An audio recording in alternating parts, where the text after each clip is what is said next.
taking a week off because I had the flu. So we are back. Thanks guys for letting me rest last week, and I still have a little bit of a frog in my throat and I'm trying to get my energy back, but it was like a full-blown flu. Like fever, chills, body aches, the whole 9 yards. So yeah, it wasn't just a cold. Right. Yeah, but anyways, but also since we had met, Kim has gone to Keto-palooza, so I'm really looking forward to hearing about it. It was so fun. It was, I think it was even more fun this year than it was last year. Last year was my first year. I didn't really know what to expect. This year it was, just kind of like, the routine, what to expect. And also I had a really nice room this year. So, I don't know if you guys saw my little short that I put up in my room, but it was like a small apartment. That's awesome. So Autumn did really good with her choice of the hotel and with getting them to reserve such nice rooms for us, because I'm sure not all of the rooms there are like the suites. That was the first time I've ever stayed there, but yeah, it was really nice. Yeah, and you got to hang out with a bunch of I saw you got to officially meet Charlie. Yeah, I did, and I told Russ Tuesday night, it felt like I just knew him. Like, it was so weird. It was so weird that it wasn't weird, like it didn't feel like I was meeting somebody new. It felt like, oh, well, there's Charlie, Right. That's right. Buddy Charlie. He's here. Yeah, there's Charlie. Thanks, Charlie. I'm glad I'm feeling better too. So that was great. So yeah, so you got to, and so you had you already met Russ? Oh yeah. I met him last year. Yeah. Okay. Yeah. And it was funny because when I met Russ last year, we only knew of each other. Like, we had seen each other around, but we had never talked directly. But then we were just like, hey, we just hugged, and it was like instant friends, Yeah. It's so funny. Like, we all kind of know each other in the in this space, and it's nice having a lot of familiar faces to you kind of know what that person's personality is like, and it's fun. It puts you more at ease. It makes you feel like you're with family instead of just like with a room full of 250 strangers, Right. You walk in and you actually know people. And I actually got to meet Nisha finally. I've been waiting for years. Like, I've been following them for probably 7 years now, maybe more, since they were earlier in their YouTube journey. And she was very nice. And you're always a little worried when you're meeting somebody that you kind of like look up to in a way.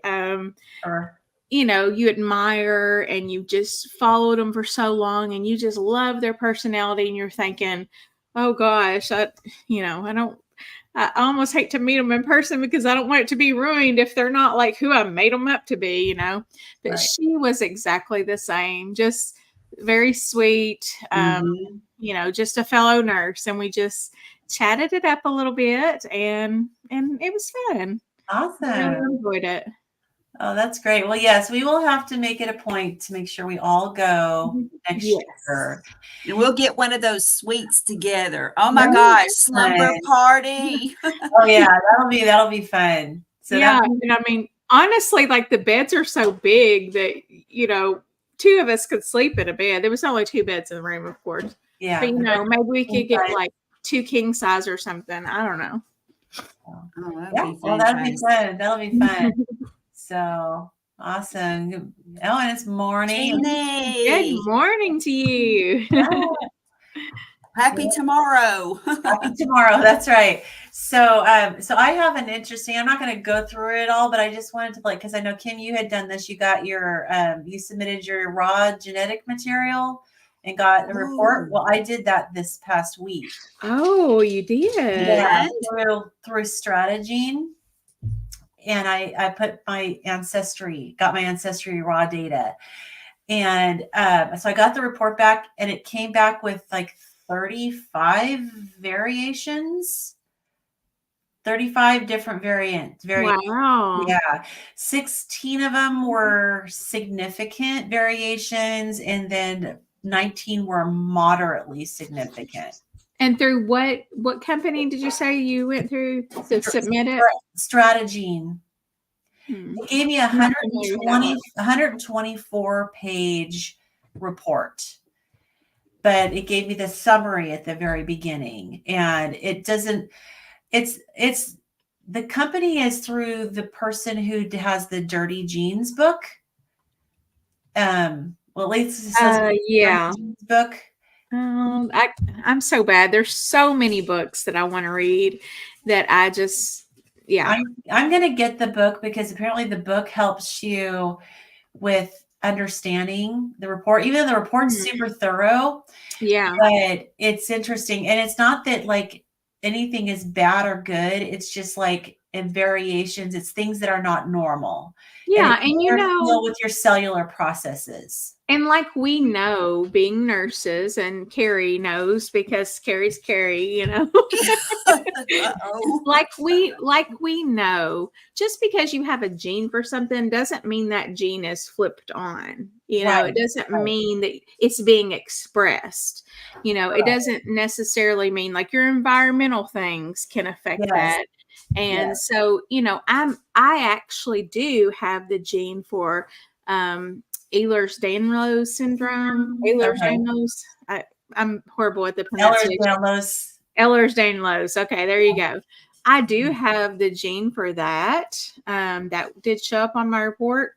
I don't have any symptoms of that, so I don't guess I have it, but it's just interesting, it's well, it was very interesting, and I so I'm gonna probably order the book and dig in. But even on the report itself, it explained everything, but it also gave like all the things that will make it basically express the epigenetic part of it, right? All of the things that can cause it to be a problem, and then it also gave what to do, like things to avoid, what you should be eating, if there's any particular supplements you should take because you just don't, process things very well. So it does give recommendations for everything. So this was something that the naturopathic doctor that I saw like a couple weeks ago ordered for me, and because I had to pay like $95 to get this report. Oh wow! Yeah, so that's why I probably super thorough, and so. Yeah, so I sent the report off to her. She's gonna have fun with all those pages, and I would be curious if have you considered plugging your stuff into Genetic Genie online? Now that I have it gives you anything different. Now that I have the data, Is it free? Yeah. Okay, I'm gonna write that down. Genetic Genie, GENIE. Okay. Yeah, and so it's just geneticgenie.org. And that's how I found out that I have the methylation problem, the MTHFR. I've got that too. There are several variants of that, and I've got one of them. Yeah, I do too. So one of the things too with mine was that there was a lot that had to do with histamine, which made a lot of sense given my mast activation syndrome. And also I have the DAO. My DAO enzyme is slow. It's like, so it doesn't break down histamine very quickly at all, which also is a compounding issue for me. Yeah. It was really interesting. But anyways, I just want to kind of share that with you because I know you did yours. So I'll have to go to Genetic Genie and run the data there and see what that says.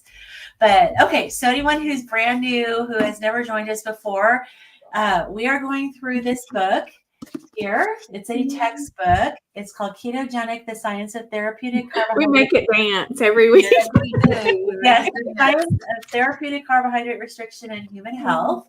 And this is not a book club, so we don't read ahead and discuss. We read as we go and discuss.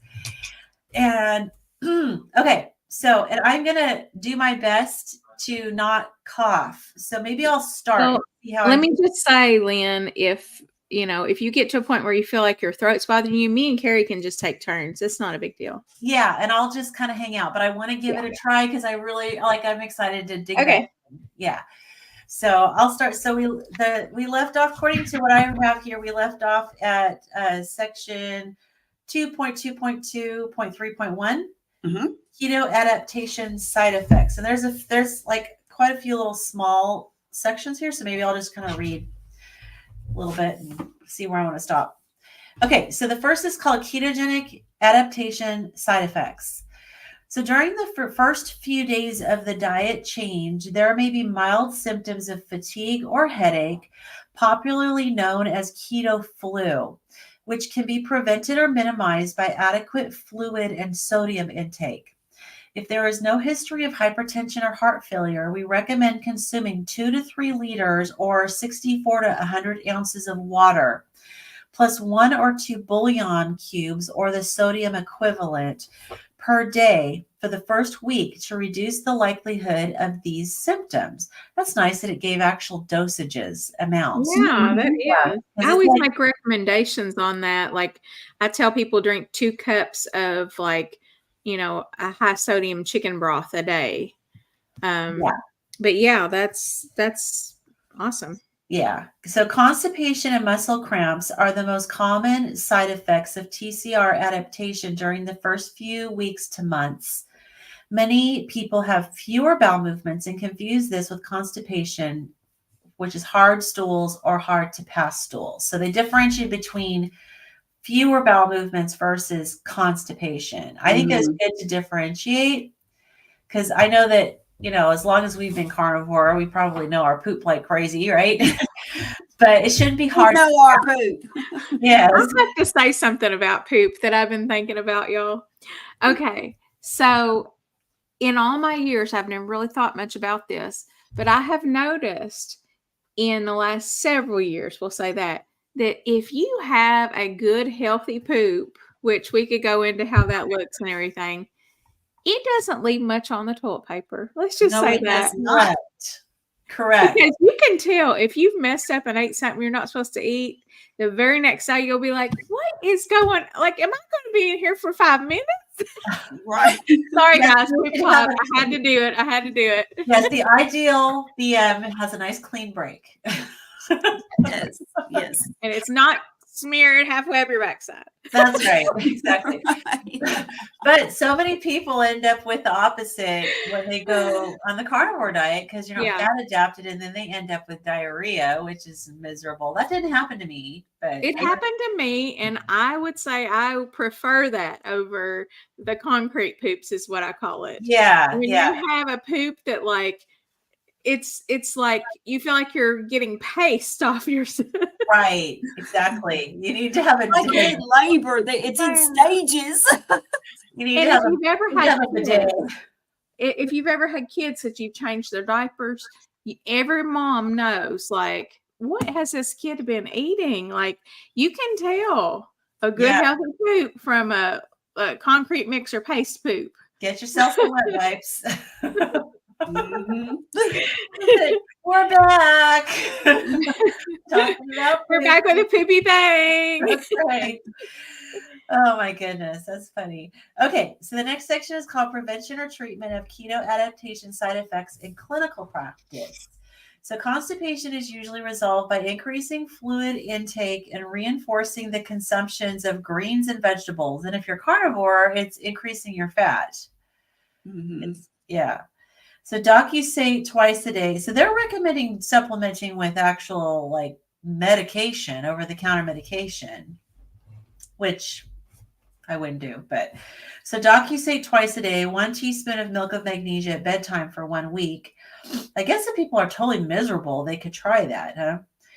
Bouillon. Well, I mean, if I had constipation, I'd want to get rid of it as quickly as possible. Yeah. So you're in the introduction period, sure, Yeah, if you're miserable, it's not good to be constipated. So, okay,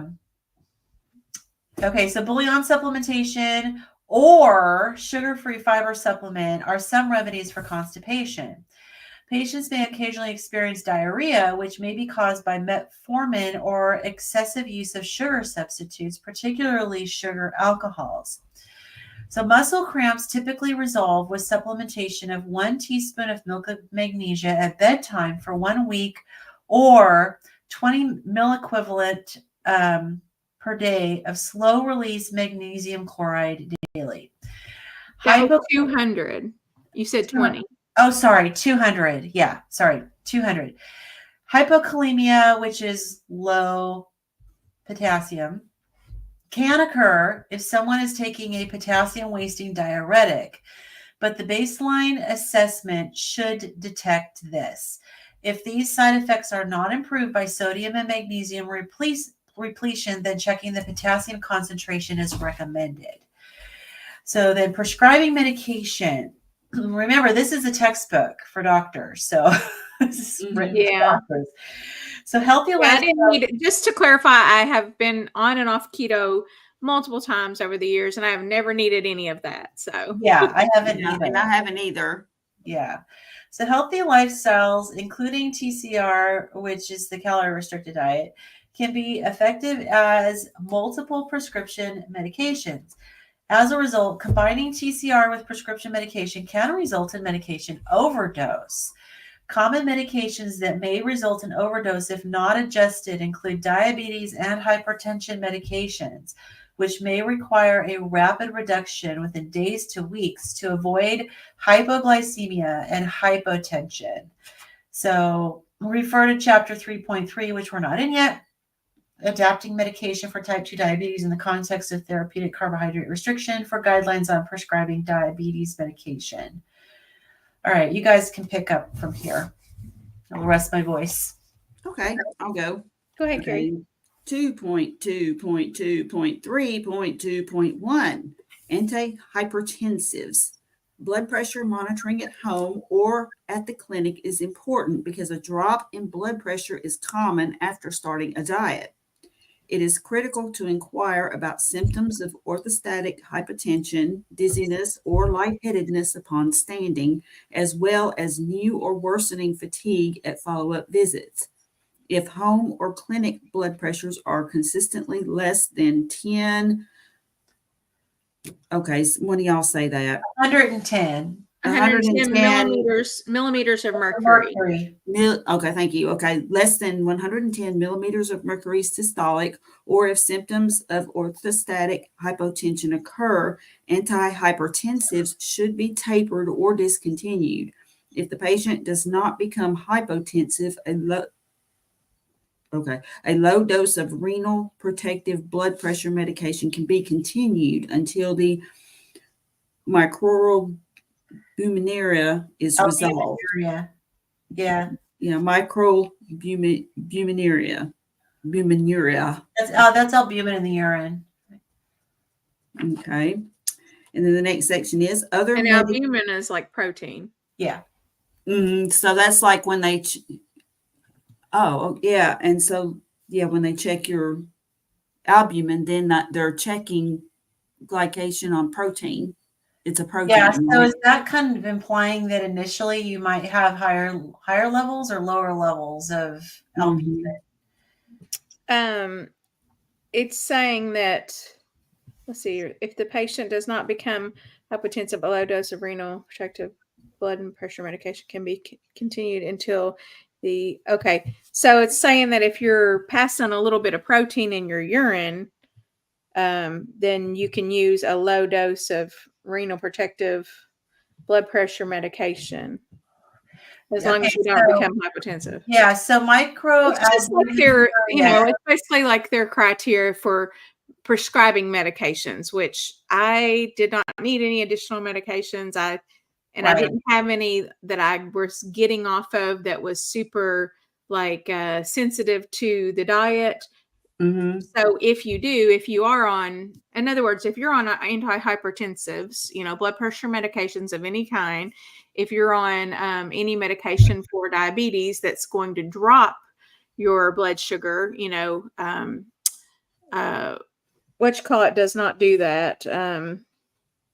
Metformin does not work that way. So you won't have to worry about metformin, but like if you're on any other medication that like drops it, like say insulin, those are types of medications you're going to have to work with your doctor to lower, or you're going to run into problems. Yeah. Dr. Nelson's listening while driving. Dr. Nelson. Dr. Nelson. Welcome. You can probably correct us if we're wrong on all this when you're not driving. But yeah, so he was on a Sean Baker interview very recently. I don't know if you've seen it. I did. I watched it. Yeah, it was really good. Yeah, I'd love to see it. I just love Dr. Nelson. I think I saw the picture, like the thumbnail, but I don't think I haven't listened to that one yet. Yeah. Yeah, so, it's a good one.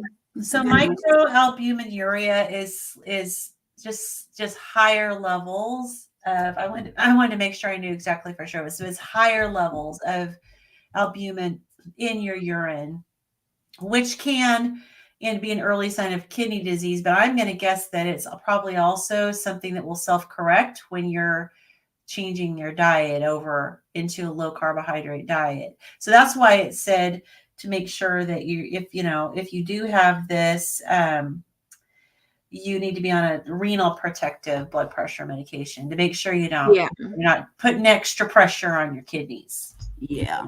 Yeah. Okay. So we have other medication considerations. Several other medications may no longer be needed as improvements in heartburn, GERD, irritable bowel syndrome, IBS, diarrhea predominant, and polycystic ovarian syndrome, PCOS, are commonly seen.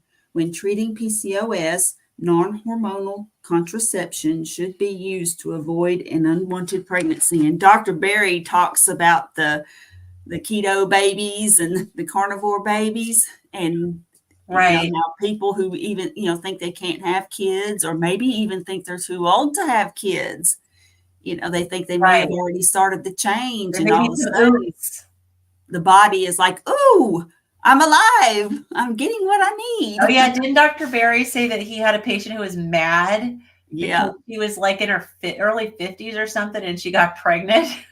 Yes, can you imagine? No. Oh man. And then he had another one, I think, that was slightly younger, but she was actually happy because I don't think they ever had kids, I think. So yeah, but anyway, that's interesting. You hear about that, and Dr. Kiltz talks about it too. Yeah. But with heartburn, I know initially my heartburn got worse before it got better as I was getting fat adapted. So I was on famotidine, and I wasn't able to go off of it until a little bit later, once I got fat adapted. Yeah. And I was also on it for my mast cell activation syndrome because I needed to be on H1 and H2 blockers. But now I'm totally off of the famotidine completely. Since my gut has healed up. Yeah, but it did take a while. So just for anyone who's just getting started, it's possible that you need to stay on any GERD medication for a little bit, maybe even I had to increase the dose a little bit. But yeah, I had just the opposite happen. Like pretty much from the time that I started carnivore, I just about never had heartburn after that again. I mean, I don't think I had any after that. Yeah. It was like somebody flicked a switch for me. Maybe for me, it's because I don't have my gallbladder. Well, I think it's because people can have heartburn for different reasons. And my heartburn, I have correlated it with my candida. Right. So when I have that candida just raging out of control, there's the heartburn. And it's almost like, it's like I'll spit up, like a little baby would or something. That's like horrible. But I've been reading recently on it, and candida can cause GERD. So, I mean, I really noticed when I got all of those processed carbs out of my diet and, just went to the meat only, it was wonderful. Oh, interesting. So interesting. So just a side note, Kim, that I just had blood work done on Wednesday, and one of the tests that was ordered was candida antibodies. And what did it show? I haven't gotten the results back yet, but I've never been tested for candida antibodies before. My functional medicine doctor tested me for candida antibodies, and I was positive, obviously. Yeah. Like I could have told her that was going to happen. But right. Yeah. I'm really curious. That was one of the tests that I was like super curious to see how that comes back. So I'll hopefully I'll know next week. I don't know. We'll see. So. I mean, it shouldn't take long. It's not a long, did it go through LabCorp or? It went through Quest, and I'll probably just get a sign-on login for Quest so that I can check. I do, yeah. I usually get my labs done through LabCorp, but where I went, they use Quest. So, yeah. So if I get them earlier, yeah, I'll definitely share. If I have them by Sunday, I'll share Yeah. it. Yeah, it would be very interesting to see how that plays out. Yeah. Yeah, because if you did have a problem with candida, which I feel like you would know it, being a woman, I feel like you would know if you had a problem with candida because it's not secret. It's very obvious, but it can just cause so many other problems besides the feminine kind, but it definitely causes the feminine And I kind think too. that's why she ordered it, not because of the feminine, because I don't have any of those symptoms. Yeah, but you would if you had like chronic candida, you'd have it you'll have it head to toe. Literally, I have it in my hair, I have it between my toes. I think she was thinking I might have it in my ears. Yeah, or that could also be another fungus. I have a friend who has a fungus in their ear. That's what's I'm suspecting. I have to referral to a dermatologist, but she's suspecting a fungus. I think that's why she wanted to check for the candida. Well, I'm interested to see. Yeah, me too. Definitely. All right. Sorry, interrupting a lot. All right. No, it's okay. I love the discussion. I always learn something. Yeah, me too. So, in general, dietary restrictions for other conditions must be maintained in the context of TCR. Sodium restriction, for example, should be maintained if there is salt-intensive hypertension or a history of heart failure. If a vitamin K antagonist is being used for anticoagulation, vitamin K restriction should be maintained. If there has been a change in the intake of leafy greens or other vitamin K containing foods, more frequent monitoring may be required. If someone is on dialysis, dietary phosphate restriction should be maintained. Although TCR is already low in gluten, gluten restriction should be maintained if celiac disease is present. That's actually a good point because people are on warfarin or Coumadin for brand name. That's the the vitamin K antagonist. If you are anytime you're going low carb and you're cutting back on the leafy green vegetables, you definitely need to let your doctor know because you need to get your PTINR checked because you can mess up your dosing. Your dosing may not be it may need to be adjusted because the green leafy vegetables affect your vitamin K levels, which affects your coagulation. And, whenever for people who are on warfarin, they're always told to be very consistent with the amount of leafy green vegetables they're eating and, not to be like crazy wavering all over the place because it can affect their therapeutic levels. Okay. I had heard that they were told to avoid it, but now I don't do a lot of that teaching because, that's more of an outpatient type setting where you would be teaching people that. So you would know about that. But I had just heard that like they should avoid it.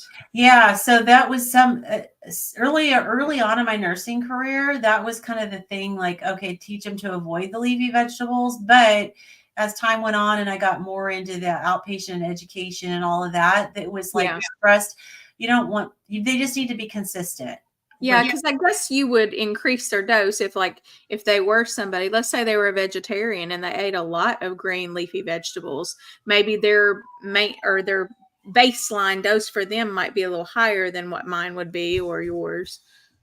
Yeah. That makes sense. Saved by carnivores says, what about parasites and worms? I haven't been well, actually I did have a what about parasites and worms? I'm confused. Are you talking about the getting tested? Because I did have a fecal test and that came out clear. Didn't have okay. Yeah. Yeah, I mean, there's definitely like even in mainstream medicine, without seeing a functional medicine doctor, they will often test for O and P. They'll send your stool for O and P, ova and parasites. So. Yeah, I had a very thorough fecal test in my naturopathic doctor, and there was no issues with parasite. Oh yeah, I had the same. Well, I probably had the same one, and that one was where they found a lot of the candida. Oh yeah, You can see what kind of just what your microbiome is right. made of at that point. Of course, your microbiome, we have to understand, can change like every 3 days, right? Can completely be different depending on what you're eating. Oh yeah, That's absolutely. why it's really important, if you want to have these very expensive tests done, by the way. If you want to have these tests done, it's all good, but just make sure that you haven't eaten out of character, a day or two before. Make sure you're doing your normal thing so you can see what your actual baseline would be. Yeah. Yeah. And I didn't have candida overgrowth with that stool test either. So that's good. Oops.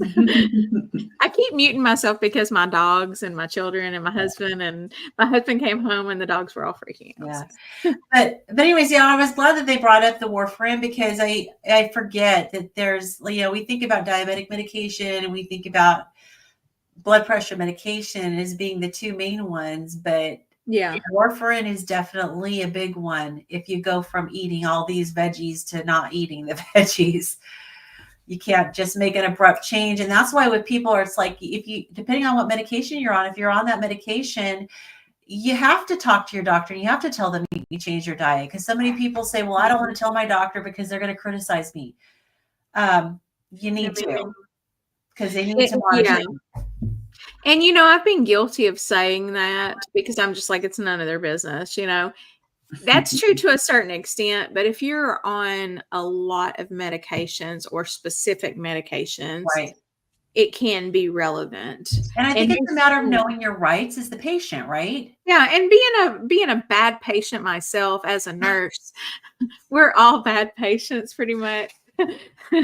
We kind of like doctor ourselves. So. Yeah, and I mean, and your doctor's going to tell you, if your doctor tells you, I don't want you eating carnivore, and you say, well, I'm going to do it anyway. So can you please monitor my PT and INR so make the appropriate adjustments to my warfarin? Your doctor's not going to say no. Well, if my doctor said that, I would say, well, I want you to do your job every year and order the standard labs that are basic and standard that everyone should be getting every year. And yet you don't. So we're both upset, right? That's right. We're both unsatisfied here. That's right. Yeah. Well, I'll tell you, since my doctor, he's not a particularly keto doctor or low carb doctor or anything like that, but he'll just order whatever I ask him to. It's awesome. And sounds like a good one. I meant to ask him for a CGM, and I got involved in asking him for other labs. And so I didn't, for all that hormone checking and stuff. And so they called me back again, and I'm definitely postmenopausal. Yeah. Well, the naturopathic doctor that I saw is not my usual one who treats my MCAS. And I'd seen her one time before, but it was very focused. It was about my orthostatic hypotension. So this is the first time I actually saw her like as a primary care doctor. And when I told her I was carnivore, she didn't even flinch. Didn't say anything, didn't act shocked. She was, So I'm like, okay, cool. I'm glad. And even on my genetics test with the variations and stuff, quite a few of them said I should be low carb. Oh, good. That's good to hear. Yeah. So my genes. That's pleasantly surprising. Yeah, because it really is. What we're recommended for everything else is, you got to get those healthy whole grains in. And so right. She didn't push it at all. That is fabulous. Yeah. Because it's really just a hassle, and you don't want to be rude. And at the same time, you have to stick up for yourself, and you have to speak up. Do not ever be afraid to ask doctors questions, because that's literally their job. If somebody comes to your job, I don't care if you work at McDonald's or, if you're a nurse, wherever you work, somebody comes to your job and they walk up to you and ask you a question, you're obligated to answer it, because that's your freaking job. Sometimes I feel like people they just like, especially nurses and stuff, they'll just be like, oh, I'm sorry to call you. I'm like, no, don't you ever apologize for calling a doctor about his patient or her patient. Right. No. Mm-hmm. Mm-hmm. Right. And a good doctor is not going to be upset about that. They're going to be Well, glad that you made them aware of whatever it was. Or exactly. And if doctors treat patients and take care of patients all the time that eat garbage crap food Mhm. and don't follow their dietary recommendations on the other extreme. Yeah. And they still treat them. So if they don't agree with your choices to be carnivore, then Too bad. Oh well. Yeah, and as long as they're not just overly abusive or berate you or lecturing you or whatever, like Dr. Berry talks about, you can educate your doctor, and as time goes and you heal these various health conditions that you might have, and you lose weight, and your blood work gets better, with the exception of the pesky LDL, because it just doesn't. But generally, they'll see that, hey, this person's doing great, and it could result in their awakening. Right. So you just never know. And I went decades of doctors never questioning me on my diet when I was eating garbage, starving carbs all day and sugar and just like Dr. Berry says, if your doctor has an emotional response to something that you tell him, that's a big red flag.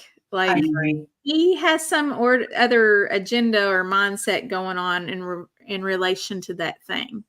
Yeah. Your doctor is there to be an unbiased, open, as nurses, we're taught, like, we don't judge people. We take what they tell us, and then we make the best of what we can with it and give them education. So if your doctor really believed that, like, vegetarian was the way to go, which I don't know, he would have to have some more research on that one. But anyway, he can give you that information, but I mean, to be like emotional and huffy and puffy about it, like, that's just weird. Yeah, walk out the door on that one. Like, that's strange to me. Yeah. Yeah, I agree. Yeah. There's something else up there. Yeah. Well, these doctors, they're trained to be tolerant of whatever lifestyle choices you make in all these other areas. So that can carry over to diet. Yeah, it should. So, especially since they're not really that trained in diet. No. Well, yeah, but thank God they aren't, in a sense, because they would have been trained in the wrong thing. We would just be hearing more about healthy whole grains. Yeah. When I went to go get my assessment for my disability, of course, I didn't qualify anymore. I guess that's good. But this doctor, I'd never seen. I guess. Right? Yeah. I'd never seen this doctor before, right? So here I am going, I'm 56 years old. And first, we're walking down the hall towards the exam room, and he asks me, am I pregnant? And I'm like, no. And then like later when we're sitting down, he asks me, are you female? And I'm like, okay, wait a minute. You just assumed I was 5 questions ago by asking me if I was pregnant. So anyways, doctors, they're trained to all sorts of lifestyle stuff. Yes. But those questions are usually asked in registration, not in, I don't know. It was a small office, but it was just it was funny. I could have been really snarky and said, you probably should have asked me if I was pregnant after you asked me this question. But, strange. Okay. I was the nurse was in there with me, and she was asking questions. They were scheduling me for my mammogram, and she says, have you had any implants? And I said, if I did, I'd have sued that doctor because they didn't work. She started laughing. Oh my goodness. Yeah, implants. Okay. My turn. I can read another one or two. Okay, go ahead. And then when we get to the 2.2.3, you can take over. Okay. All right. So, is monitoring ketones necessary for safety? Nutritional ketosis indicates that the body is burning fat. While it is frequently confused with ketoacidosis, nutritional ketosis is distinguished by normal blood pH and much lower serum ketone concentration than ketoacidosis. It is now possible to monitor urine, blood, and breath ketones at home. Monitoring ketones is not required for safety, but it may help with adherence. And it also helps data nerds. Remember back a long time ago, I would measure that. I haven't in a long time. So I'm curious because I know that the urine ketone levels will go down as your body is utilizing the ketones better. I wonder if that's the same with the breath ketones. I don't know. I mean, I remember You guys like I know? don't know. yeah, I think it's the same for my blood. breath would smell like fingernail polish remover. I mean, like acetone. That's how it would smell sometimes. Like I would catch a whiff, not that it was strong, but you know what I'm saying? And I'd be like, I smell nail polish remover. And I'm like, oh. I'm pretty sure like the ketones all around go down after a while. They must, because I know that when I was adapting, I had to me, my breath, like to me, it smelled weird. It was not pleasant. But that went away. It was just at the very beginning. Mm-hmm. So it makes me wonder if that was the ketone thing. Yeah, it might have been. So, but you would think, given that this is a medical textbook, that there somewhere in here, there should be something that would tell the provider that, the urine levels may go down, maybe the breath levels may go down. I would think there'd be something in here that would cover that. Well, according to AI, which, we don't know about that. It says that they do go down. Okay. It makes sense that they would. Well, yeah, it makes sense. But does that carry over to the blood ketones? I believe so. Because if you're truly utilizing the ketones effectively, Mm-hmm. they should be inside your cells, right? Yes, your blood ketone levels should go back to. This says should go back to normal after your body adjusts to using ketones for fuel.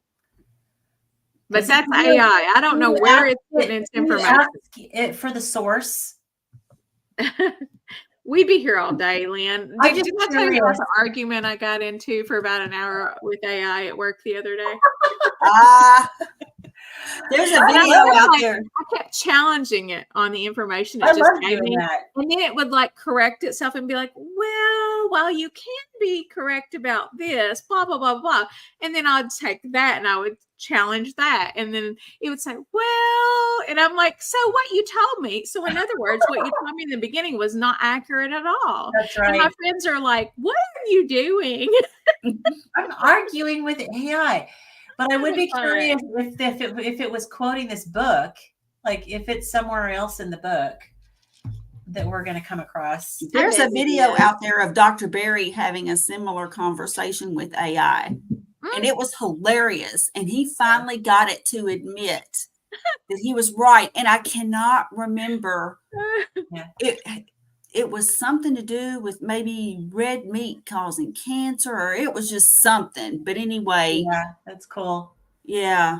But if urine, breath, and blood ketones should go back to normal as your body gets used to using them, that's significant because there's so many people that are testing them long term. And that's and I told you guys, okay, so I've come to two different revelations lately.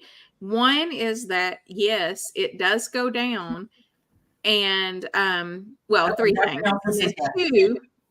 Two is that on carnivore, at least in the morning, I would have very few ketones. And three was also, I heard that you should, if you're going to measure ketones, you should measure later in the day, not first thing in the morning. Because first thing in the morning, think about it. You've been asleep, you've been fasted, and your body has been using, that for fuel. Healing and all that. Mm-hmm. Yeah. So Dr. Nelson says we have breath acetone. So I guess that explains why your breath had that smell. Yeah. But Dr. Nelson, do they go down as you become more yes. I assume he meant yes, that they do go down. Blood beta Okay. hydroxybutyrate and urine acetoacetate. Okay, so he knows exactly what it is. Cool. Mm-hmm. All Sure right. does. Yeah, he did say yes, Lynn. So I'm assuming he meant yes, that they do all go down. Okay. Dr. Nelson, correct Good me. to know. Thank you, Dr. Nelson. Yeah. Yeah. So all of you, everybody out there who's still testing, maybe it's not needed. Yeah. And sometimes I have seen people get really stressed over ketones. Yeah. And I've heard Dr. Berry say before that it's typical that people, as they get more efficient in using fat as a fuel source, that they will eventually be wasting less, because really what ketones in your urine and in your blood, and in your breath, what that says is that you're expelling it. And I've heard, well, among others, just a recent discussion by Dr. Bickman talking about, like, it's a way that you're burning energy, because that whole calories in, calories out doesn't account for things like that. And of course, we're an open system. But anyway, it's just fascinating. But I did measure mine a lot in the beginning, and it was urine strips, which at that point I didn't really realize that they aren't as accurate as the blood test. But well, I will tell you guys something. Recently, I did almost 2 day. I did a bacon and sardine fast. So all I ate all day long for 2 days was I ate bacon in the morning, and then I ate sardines for lunch and dinner. Well, lunch and supper, whatever I don't know. My grandma used to call dinner lunch, and it still confuses me to this day. So, lunch, dinner is what I'm trying to say. She used to say dinner, and she meant lunch. Anyway. If you're in the deep South, it's dinner and supper. Okay, well, that's what it is here too. But my grandmother would say, no, it's not. See, I'm still confused. Thanks, Grandma. Thanks. This lady right here, she confused the heck out of me. Anyway, so I ate it for the other 2 meals, we'll say that. And I did test my ketones to see, and my sugar went down even more than, like, on carnivore, my sugar runs like right from 90 to like even 110 sometimes. And just eating that for 2 days, my sugar went down to like the 80s. Wow. And then my ketones still weren't super high, but they were like I think it was like 0.5 or something. Interesting. And I think that's just where my body is more adjusted to ketosis. It's probably more efficient at being in ketosis than it was when I was brand new to ketosis. But I don't know. That's just my thoughts. I don't know if that's accurate. Yeah. Interesting. We are all N equals 1. Yes. True. All right. Then we have long-term monitoring. Following the deprescribing phase, TCR monitoring is the same as for any dietary pattern. Most experts recommend a periodic assessment of body weight, predictors of cardiometabolic risk, and adherence to other accepted disease prevention strategies, such as vaccines and colonoscopy. Most people on TCR see improvements in all measures of cardiometabolic risk, but a small percentage may see increases in some total cholesterol, LDL cholesterol as an example. Direct arterial measurement of the carotid aorta and heart, as well as the coronary artery calcium score, may be useful in these patients to further stratify risk and aid decision-making regarding lipid-lowering agents. TCR with or without nutritional ketosis resulted in either improvement or no change in carotid artery thickness in 2-year studies. For more on TCR, cholesterol, and cardiovascular disease risk, refer to Chapter 4, CVD. So that's good. That's like, because I've heard people say that you can actually improve your arteries, but this is saying here in the textbook says it actually does. It can. Mm-hmm. Yeah. Either improvement or no change. Yeah. And there have been, who was it? I watched so many interviews and stuff. It might have been, I know who it was. It was Kelly Hogan had a person on who actually did have a CAC scan, that had been done like a couple years prior, and then a recent one. And there was a huge difference. I mean, I'm thinking like she might have even been zero, but the difference was astounding. And I mean, there were the actual scans there. They showed them. Yeah, that's amazing. That's amazing. I know my naturopathic doctor wants me to get a CAC score done, and I guess I could. I don't know how I feel. I'm eating the best way I could eat for my arteries. I don't know. I'll probably get it done. I mean, to me, it's just another thing to sit around and worry about. I have same way. I don't feel any desire to have that done because, I mean, what am I going to do? What if it says it's really high? Am I going to go have a heart cath? It's not going to affect my life either way. I feel the same way. I feel like, okay, so if it's high, I'm already doing what I would be doing for it anyways. Like if I had it done 2 years ago, it might have been higher. Yeah. Maybe it's on its way down. And we've seen evidence, and that's another thing, is you don't have anything to compare it to. Nothing. And we've seen evidence of numerous people in our community who have lowered or at least kept theirs the same. Yeah. So knowing that's possible and knowing that I don't know what I was before, I could have been like a ticking time bomb, probably was, but that it's like, it doesn't really mean a lot unless you're willing to keep going back and getting repeat CAC scores, which I just don't have the desire to do. Sounds like a bunch of money that I can spend on something I don't need. And this little thing right here is enough money spent on something I don't need, really. But that's something that's also helpful though, because you do tend to have your blood sugar get over 100 more often. So that's probably. But I mean, what's it changing? I'm not changing anything. And is that even bad? Is that just that's just a physiologic process versus like a sign of something wrong?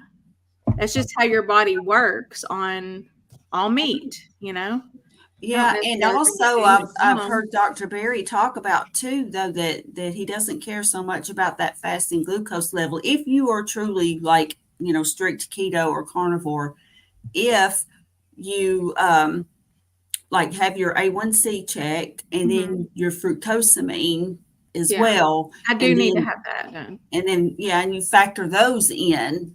And then if those are, in the good range there, then you're doing fine. So, and when we talk about our fasting insulin, so like our basal insulin is much more important than those spikes after we eat something anyway. Yeah. Like your basal insulin, which would be your fasting insulin, obviously.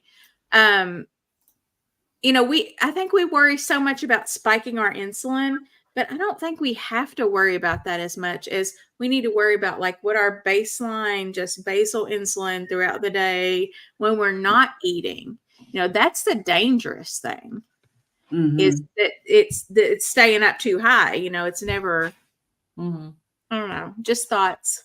Yeah. And Charlie says he's going to repeat his CAC in a few weeks. Quite the hassle to get one, even paying out of my own pocket, but my doc is willing to work with me. So Charlie, let me ask you, just curiosity, why are you doing that? Just like it's a legitimate question. I just want to know why, like, would it change anything? Is it going to change anything? Like, give me some more information. I wish Charlie was on here right now. Now, I will tell you the best benefit, and I hem-hawed around about getting one. Part of it is curiosity killing the cat, because I was curious. I just, wanted to know. But then also, since my LDL cholesterol was, like in the 300s, and, Yeah. they were having cows about it. And I was like, Well, I I had guess it heard would make sense. Yeah. I had heard Dr. Berry say that if you have a 0 CAC score, that's grounds for them. They don't have to push you, in other words, in the guidelines, they can get away with not pushing statins on you. Yeah. And so, like, I had just had Okay. my physical and they didn't push statins on me. So But Charlie's just doing it for like curiosity and seeing if carnivore is actually helping to Yeah. improve the So you're CAC. being, Okay. it's an I N, get N that. equals 1. Like, well, where my LDL is not, I don't think it's even abnormal. Yeah, I'm pretty sure it's not abnormal. If it is, it's just barely. Like, it's not like I don't even have any of my numbers where my doctors, like my mainstream doctors, would recommend a statin at this time for me. So I guess it's just different for each person, depending on your numbers and what interests you too, Yeah. Yeah. So yes, anecdotally, yes, there's actually, and like Carrie was saying, the person on Kelly Hogan they had their reports, right? Yeah. Or before and after reports. So where it went down significantly. So yeah, you'll have to tell us how that goes. I guess maybe it's different in each state. I'm in Tennessee, and you can just walk to the imaging center. And I'm not sure, maybe if there's something in Darth, or in Darth, I know his name, Charlie. Darth. In his Hi, Darth, Darth. Darth Charlie, Charlie Vader. In his state, maybe there's a regulation or something that says they have to go through their doctor. But if you're willing to pay for it yourself anyway, like here in Tennessee, you can just walk in and just get one. How much does it usually cost? It was $79. Oh, that's not bad. Oh, here in Yeah, Washington. I was thinking it was going to be like 150. hundreds of It's dollars. like 150 here in Washington at the place that I looked into, but I haven't looked into more than one place. So yeah. Maybe you can What just is involved in it? Because I don't even know. Like, we don't routinely test this in the medical system. Oh, he says $49. Oh, wow. That's really Yeah. good. I'd get it done for sure. If So I decide what to do it, exactly, Carrie, does it entail? It takes like just a couple minutes. You just go through a CT scan, one of those things that looks like it's a circle, and you just kind of go in, and I mean, they take a few pictures. It's kind of loud. I mean, it's not quite as loud as an MRI. Exactly. Do they inject any dye? No. Or no? Oh, okay. Nope. It takes maybe 10 minutes. You're in and out. Cool. Okay, so Benjamin says, lately my heart has been racing, tachycardia, generally afternoon till evening, even bedtime, 36 days carnivore, MCAS. I have MCAS too. What are you eating? Are you eating high histamine carnivore? Because that could be the problem, potentially. And also, are you dehydrated? And dehydrated. Have you been taking any electrolytes or just drinking some, bone broth, chicken broth? I like to mix bone broth and chicken broth so I have more sodium. Yeah, except bone broth, Lion Diet, is it fresh, non-aged, salt and water? Salt, okay. Okay. All right, everything non-aged. And nothing. I've never done the Lion Diet myself. Fresh. Okay. Yeah, then it's probably not histamine. I would definitely wonder if it's electrolytes. Yeah, I don't know. I mean, of course, like how high are we talking? Because tachycardia is anything over 100. But, my tachycardia, sometimes I'll have 110, but it's not a huge deal. It's not anything I would go to the doctor for. But if it's, much over that, I would probably recommend that you see your doctor. Well, and I also would test and see if it is possibly an MCAS thing. I don't know if you take, like, if I have an MCAS reaction, which has been forever, but when I did, it would be throat swelling and tachycardia and severe hypertension was my big, initial thing. I would take a rapid dissolved Claritin and a chewable famotidine, and that would settle the symptoms down. So that might be, I don't know if you have those on hand, but that would help me, and that would help me differentiate too. if what I was experiencing was MCAS related versus something else. If it made it better, then I knew it was MCAS related. Mhm. Yeah. But usually if a person's heart rate is elevated, the first thing that comes to my mind is that they're probably a little dehydrated. Yeah. But that's like just, the first thing that. Let's see. I wrecked everything else. I tried dairy. Stuff goes wild. 115 average. Okay, so that's the heart rate, but I'm normally not elevated. I'll try the Yeah, I had to do Lion diet for probably close to a year before I healed things well enough to where I could actually start eating some more foods that have a little bit more histamine in them. I don't know. Also, do you take a DAO enzyme? Even sometimes I would even take a DAO enzyme even when I was still doing low enzyme, just to get low histamine, just to get myself a little extra support. But I would absolutely be trying the antihistamines first. And that's just from one MCAS person to another. Because sometimes, it's hard to tell if it's an MCAS reaction or not. Yeah. And I don't know what it is specifically about eating only beef, but whenever I wasn't lying per se, but I would just have, a long period of time where I would just eat mainly ribeye. So I guess maybe during that time it was considered lying, whatever. But anyway, the more red meat that I eat like that, especially steak, I will notice I have a little bit of sleep disturbance at night. And it feels like restless leg almost. It's really weird. And I don't know what that is. And then my heart would just be just like this. Like it wouldn't necessarily be faster, but it would just be like pounding in my chest. Yeah. And in a way, I think maybe that wasn't a bad thing. Maybe it was like Dr. Berry has described it as basically everything's just functioning better and you're not used to that. So you're feeling that, but I don't know. All right. So he says, when I get dizziness like today, low amount of gravel quickly resolves this. Yes. I don't know what gravel is. Do you know what gravel is, Kim? Sleep disturbance is brutal. I don't know what that is. Let me look it up. A brand name for motion sickness. It's an antihistamine. It's an antihistamine. Yeah. Okay. Oh, it's Benadryl. Okay. Are you in the U.S. or are you in a different country? Because that's basically that's Benadryl, diphenhydramine. And I want to go back and grab it. Dimenhydrinate. Diphenhydramine? No, it says dimenhydrinate. It says it's a combination of diphenhydramine and 8-chloro.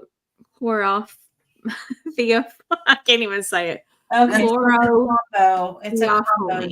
Okay, so maybe it's like Dramamine. Although this gravel, the one that I'm looking at here, it says it's just diphenhydramine. Oh, diphenhydrinate. Okay, so it's a combo. Yeah. Okay. I don't know what dimenhydrinate is because I get dizzy too, and I get blurry vision. I get all sorts of. I'm sorry you have MCAS, but it's actually kind of cool to have someone else in the comments here that has MCAS. We got to help each other. Wild is. I really feel like I had kind of a mild MCAS.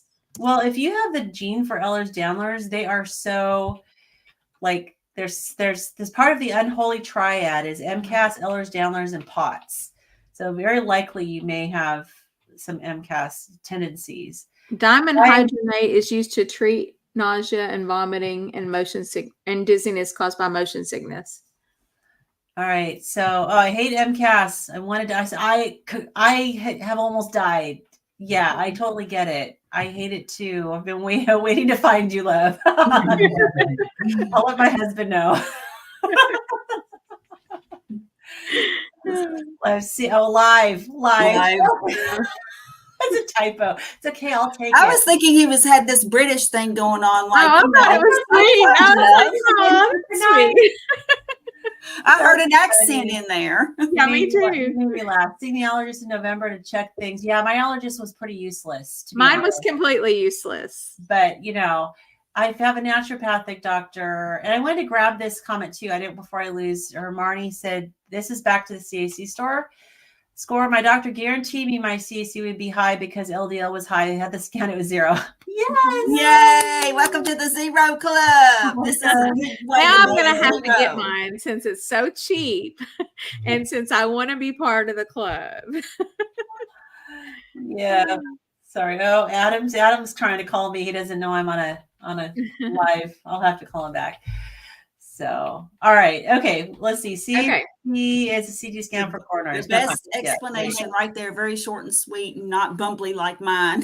No, I wanted to know from the layman's perspective I knew it was a CT Yeah, scan. you go in that hole. Yeah, Like, that was so did they inject dye? Did they, I just wanted to know And I want to say one more thing too to Ben. I want to say one more thing too to Benjamin, because you're pretty new in dealing with MCAS. It was probably about the 5-month mark where I really, really saw the biggest changes starting. So hang in there. And yeah. So, all right, let's see. I expect mine to useless. Yeah, the allergist, but I'm wanting a gastrocrom prescription. I get depressed and kind of anxiety since carnivore is all ridiculous. Give it time. Yeah, give it time. Really? That's the opposite of what I had. I had such elation, Benjamin, that I thought, am I manic? Like I'm not bipolar to my knowledge anyway. I think I would know by now at 49, right? But I thought, gosh, was I manic and like it was just masked by my chronic fatigue? I don't know. And keep in mind too, with MCAS, histamine is one of the 1,000 chemicals that your mast cells degranulate and release. So with the diet, we're addressing the histamine, keeping it low. But there's so many other chemicals as well. And each of us MCAS patients, we have our similarities, but we also have vast differences as well. So it's like I still have to be on 2 medications. So I'm on Ketotafin, which is compounded, it's a H1 blocker, but it also is mast cell stabilizer. And I'm also on low dose naltrexone.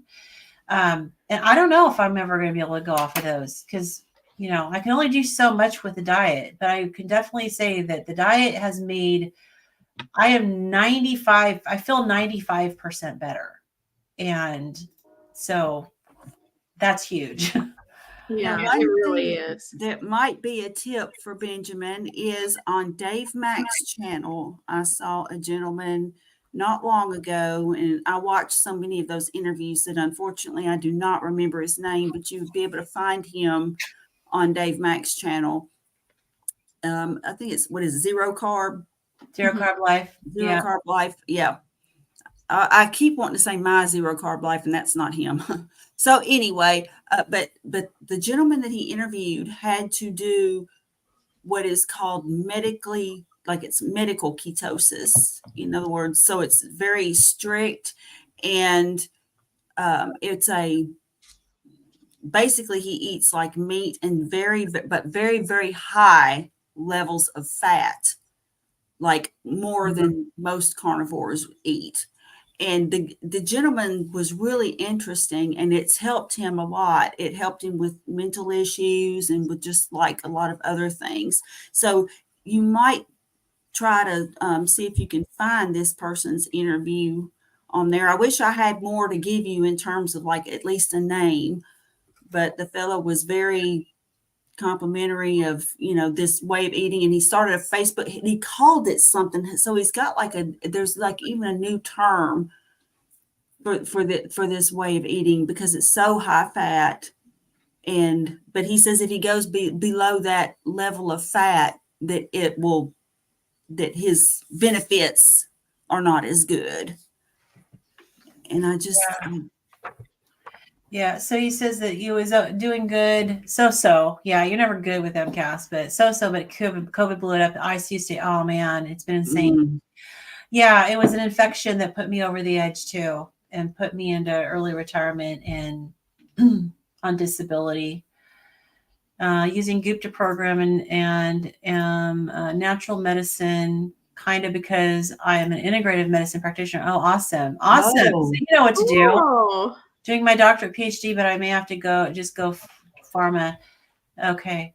Yeah, the Ketotafin helped, but I had to start super low dose and kind of slowly work up because man, it will wipe you out. At least it did me. I mean, I did nothing but sleep, getting adjusted to it. But the low dose naltrexone helped with the brain fog, brain inflammation, and I definitely saw a big improvement with that. So there's also another person I follow who has some good MCAS people. Okay, why can't I remember? Oh, the Carnivore Lion. Check out the Carnivore Lion on YouTube. He has some really good MCAS segments on his too. So. Oh yeah, Canada. I know things are hard in Canada. Yeah.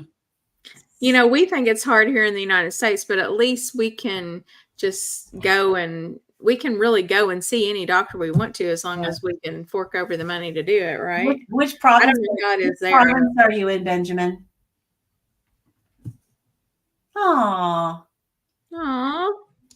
Benjamin, I'll definitely keep you in my thoughts and prayers and send good vibes to you. Yes. Yeah. And you know, if you're 36 days in, you are just getting started. I mean, all the really good benefits that I saw, I mean, probably, you know, it was really good right off the bat. I'm not going to lie. But the really like, wow, this is something benefits, I'd say probably 6 weeks or so. Yeah. And I was just like, man, this is like even getting better, you know? And there's so many things that I have forgotten, you know? I mean, I watch my videos over sometimes and I'm just like, wow, I had forgotten just how unhealthy I was and just how bad I felt. So, and you know, like you don't have to, I'm not trying to discourage anybody from being like a, you know, carnivore gung-ho lion, you know. I know some people want to kill me for that if I do, but I think if it doesn't feel right to you, like just eat whatever meat that you can eat, you know. That's just my opinion. But I was, even after I went carnivore, the claritin chewable famotidine combo, I was taking it probably 3-4 times a week for acute reactions. Yeah. And so that was a lifesaver. So, and see, Lynn, you know how we talked about whether or not I had MCAS, and you've said you suspected I might have. Those were always, that's why I kind of suspected it, was because the things that always helped me more than anything was Pepcid and Benadryl. And I would take that combo and I would be like, that would get me right overnight. Yeah, it probably was MCAS, and also too for Benjamin too.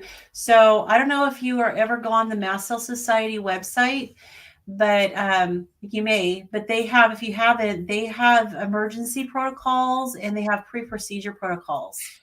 And so I have that printed out that I keep with me, and because I haven't had to go to the ER for a long time, but when I did have to go to the ER, I just hand it to them because it specifically spells out what they should give you. And my last time I had to go to the ER, it was IV famotidine that fixed me. Like seriously, I was starting to do better because I had popped my Claritin and my famotidine on the way there. I took it when I was in the ER. I took it again, but then felt like every cell in my body was quivering, and it was just like it wouldn't settle down. And so I actually, we looked over the list of medications, and the doc said, well, why don't we try the IV famotidine? 20 milligrams of IV famotidine within like 10 seconds. Everything fell down. So let's see. My office. Mast Cell. Yeah, the Mast Cell Society. Absolutely. So yeah, they have some good resources. And Lynn is a wealth of information when it comes to that. I mean, just you go to her channel and you can find videos about her MCAS, and I have learned so much by watching her. Oh, well, and I also have my medical alert bracelet. Okay. And on it, it has my name. It has my husband's contact information. It says MCAS/HATS, because I also have hereditary alpha tryptosemia. And then it has tmsforacure.org, which is the Mast Cell Society website, because there's no way, I mean, I can't tell them what to do. So I have the website name on my medical alert bracelet. So he said, and there is a friend from Quebec here. Yeah, let's see. They didn't understand everything, but looked up and woke up and suddenly, 54 over 35 blood pressure and 49. Oh my goodness. Oh my God. Oh, yeah. Heavens. It also tells you, like with treating, if you have an infection, what antibiotics not to take. Because there's antibiotics that can mess you up too. So it's a good resource to have.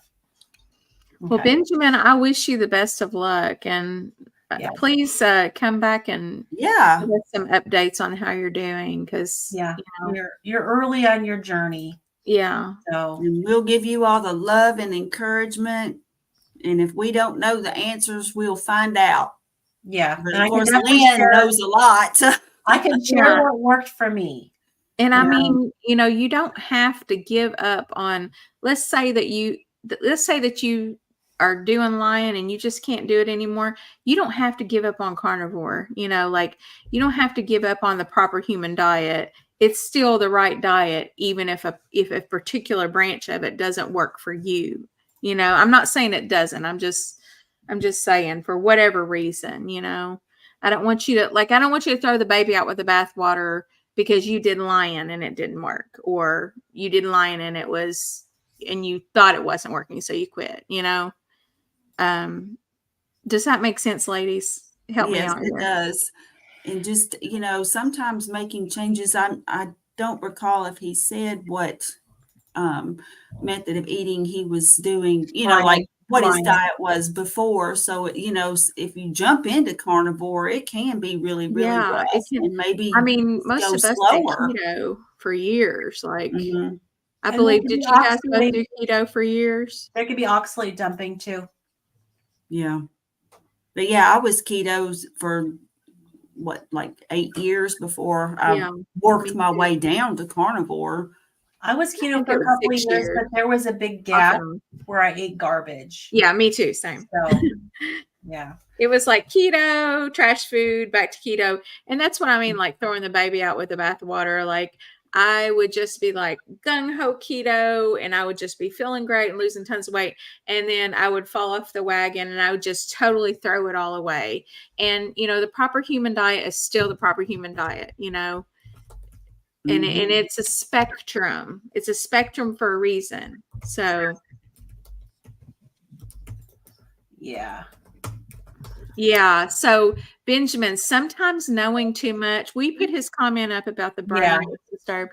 So sometimes knowing too much messes with us really bad. I am horrible about it. These ladies can tell you, I will doubt, because you're so brainwashed by the system to think, oh, I'm going to get, well, maybe they were right. Like I just keep, it's like this angel and devil on my shoulder constantly telling me, well, this is probably just a crazy thing that you're, I mean, it can really mess with you. Yeah. But then you have to go back and think, okay, what did my ancestors eat? Did they eat this garbage? Did they eat a bunch of carbs? No, they probably, even, the hunter-gatherers, they hunted, and when they couldn't get a good hunt, then they probably ate some veg that they gathered, right? But I don't think anybody anywhere could say that a plate with half meat and half veggies is bad, and that is keto. So, Okay, so he's vegan 13 years for cancer. Oh my goodness. Oh my gosh. No cancer, but meat-based with rice, potato for 4 years. Right. Okay, so some starchy carbs. then now this because I'm hoping for something. Yes, I'm having health anxiety over all this. And it's that brainwashing that happened during all those years of you doing that. Yeah. You know, it's like it makes you doubt. It makes you doubt. It really does. And if you have meat aversion, then I'd say don't eat. Wait, because that can happen. And don't force yourself to eat meat if you don't find it appealing. I would just wait a little while, and maybe you're just not hungry enough. And then Saved by Carnivore says, carnivore healed my chronic leukemia and diabetes. Wow. So don't give up. Plus lost 95 pounds and I'm a 58-year-old woman. Fantastic. Ooh, huzzah. That's huzzah. Yeah, don't give up on a proper way of eating. Yeah, but your body you have to tweak it. And you can tweak it and then tweak it back later, like if you want to be lying, you can always say, okay, well, I've got a meat aversion today, but I can eat some eggs today, or I can eat some sardines today, or yolks, though. Whatever. Yeah, I wouldn't do egg whites because they're high histamine. But yeah, if you for sure have MCAS, I would just eat the yolks. Yeah. Yeah, I couldn't eat eggs at all for a while because I couldn't truly separate the whites from the yolks completely. Yeah. But now I can eat whole eggs. So, but I prefer the yolks. I think they taste better. I like those. Me too. Just add some water and fluff them up instead of the whites. But let's see. So reacting to lots, even eggs. Yeah, I was reacting to eggs too. Okay, well, maybe don't eat eggs. But how about some sardines? I would actually that might be high histamine also. Yeah, if you haven't watched my histamine video, I've got my histamine video on my channel. I go over a lot of that stuff and also provide a link for a really great resource for the histamine foods. But yeah, I mean, knowing what it's like dealing with MCAS, the lion diet, and I did do beef and lamb, and so I don't know if you're doing lamb, but or if you like lamb, but just kind of alternating beef and lamb was kind of helpful for me to make sure that I wasn't just getting like all beef and getting bored. Yeah. So, Lynn, do you think that the lion is the best for MCAS specifically? Because it has to be higher histamine. Is that it has to be not smoked and not aged. And some people are super, super sensitive and they can't, like it has to be so fresh. And even leftovers have to be frozen. Mm-hmm. I was never that sensitive. Like I could have leftovers that were there the next day or so, but I had to be careful not to keep it too. And what about butter? Is it ever a problem with histamine with butter or? Yeah, so sweet cream butter is lower in histamine than cultured butter. So, but for quite a while there, I avoided butter completely, and then I went to ghee, and now I just do sweet cream butter. I don't do any cultured butter. Yeah. So he says, I'm trying to eat enough fat ribeyes and chuck, then make fresh burger right away and eat lamb. Tastes awful. Yeah, lamb is. I agree. I hate lamb. Just make sure your chicken is organic. Chicken. I would react to chicken sometimes too, because if you don't get organic, you can be getting these hybrids that would not normally breed in nature. And I would get throat swelling when I would eat them. And so just be really careful if you get if you do chicken, then make sure it's organic. Charlie says, stay strong. Keto carnivore allowed me to lose 180 pounds, reverse type 2 diabetes, among other health feats for 2+ years now. Yes. The carnivore community is great for support. Yes, it is. Absolutely. Mm-hmm. Awesome. 24 months. Awesome. I love it. Grass-fed butter. Yeah, I'd say cut back on the butter. Go for beef tallow. Yeah. That was one thing that guy that Dave Mack interviewed said. He used a lot of beef tallow.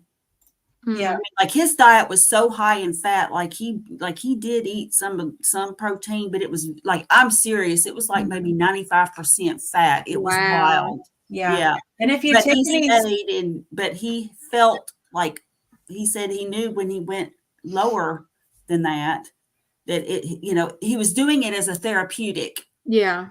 Ketosis. It was not. Yeah.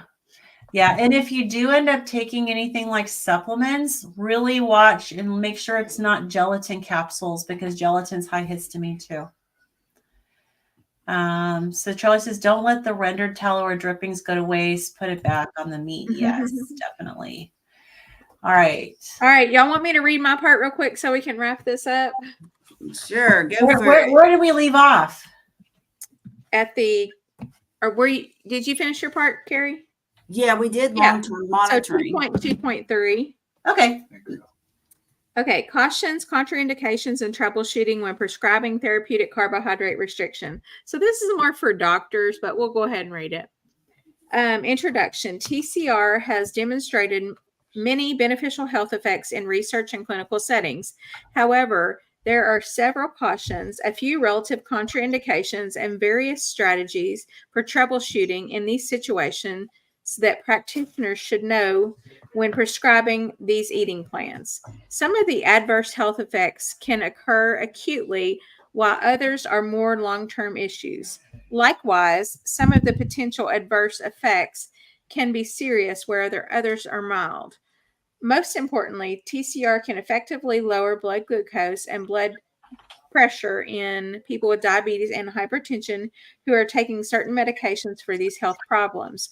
Therefore, medication prescribing is required, often at initiation of the diet plan, to prevent these iatrogenic complications.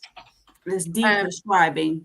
See Chapter 3.3, Adaptation Medication for Type 2 Diabetes in the Context of Therapeutic Carbohydrate Restriction.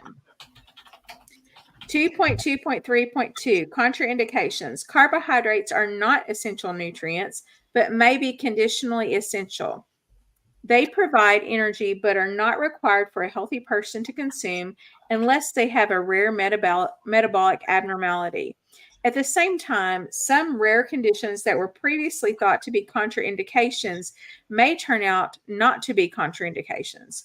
Because some tissues require carbohydrate, it has been assumed that it must be consumed without taking into account the ability to produce the glucose endogenously via a process known as gluconeogenesis. Mm-hmm. Other common misconceptions include thinking that the absence of dietary carbohydrates will cause ketoacidosis. The term ketosis and nutritional ketosis, normal physiologic states, are often erroneously confused with ketoacidosis, a dangerous condition.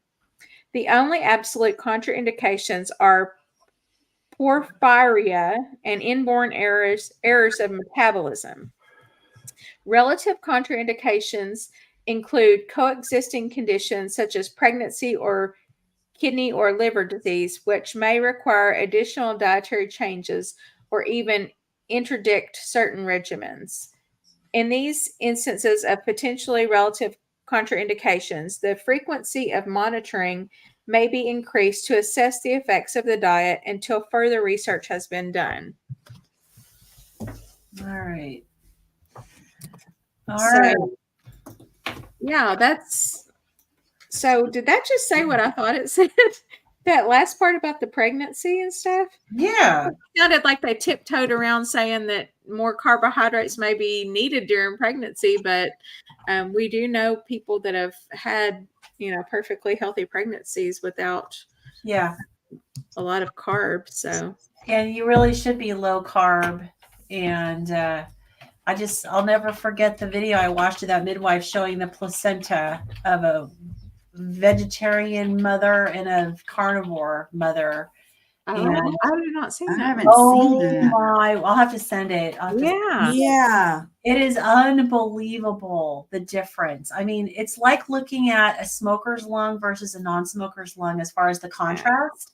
Wow. Except it has to do with the blood flow. It's like the placenta for the vegetarian mom was like pale, and like it actually even had like fibrous texture to it. And like the texture was really weird.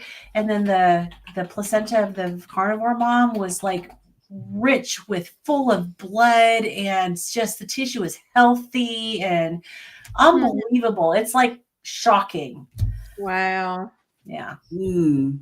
So, All righty. All right. Well, I guess we can end here. Great way to end it. All right. Carnivores Unite. Awesome. All right, good. Well, thank you guys for joining us today. And I'm better, so we should be back next Thursday. Yeah. And pick up where And then we left off. And then we'll be back Sunday with our Oh, low carb yes. book club. With our book club, which we are Yes. going through this book. Good energy. Good energy. Yeah. Which is not, it's ironically not a low carb book per se, but I think we can agree that a lot of the principles that she discusses do apply to us. And the lifestyle stuff that we've been going over recently has definitely been really helpful. Oh yeah. It's been eye-opening. Yeah. All right. Very good. Well, thanks for joining us, everybody. And we will see you. And well,